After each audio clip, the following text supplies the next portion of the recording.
Very good morning to our RANsquawk listeners. Welcome to the European Rundown for today, Thursday the 20th of January.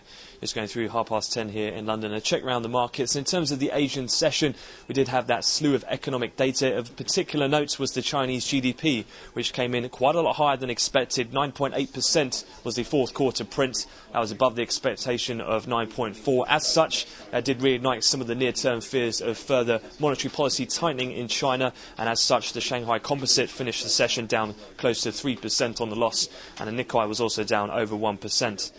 In terms of some of the EU-related commentary, the head of the European Financial Stability Facility, Regling, he said that both Spain and Portugal are, at the moment, able to refinance themselves in the markets. However, the programme there in the European Bailout Fund is there, should it so be required, and also dismissed any talk of potential restructuring in the Greek economy.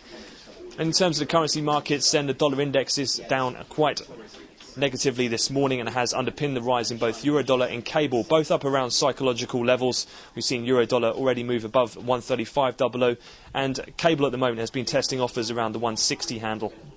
In terms of equity markets, pretty much flat to slightly lower in the core European stock indices. However, outperformance being led by the likes of the Spanish and Italian banks, which has both the IBEX and FTSE MIB up in positive territory.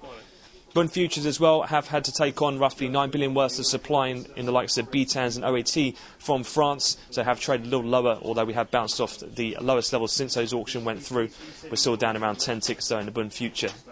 In terms of the latest ECB bulletin, that was the same as Tuesday's conference, so nothing market moving there. And looking forward in terms of the rest of the data to come from the US session, we'll have the weekly jobs numbers. Also, as well, given the holiday in the US on Monday, we'll have the oil inventory numbers from the DOE later this afternoon. Other than that, we've also got Philly Fed, existing home sales, leading indicators and Eurozone consumer confidence.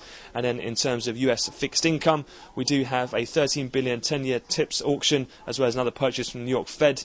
And in terms of corporate earnings, the one today that will take centre stage will be Morgan Stanley, due to report pre-market at 12:30 London time. That concludes the opening wrap. We'll have another update later at the European cash close. So for the time being, have yourselves a great trading day.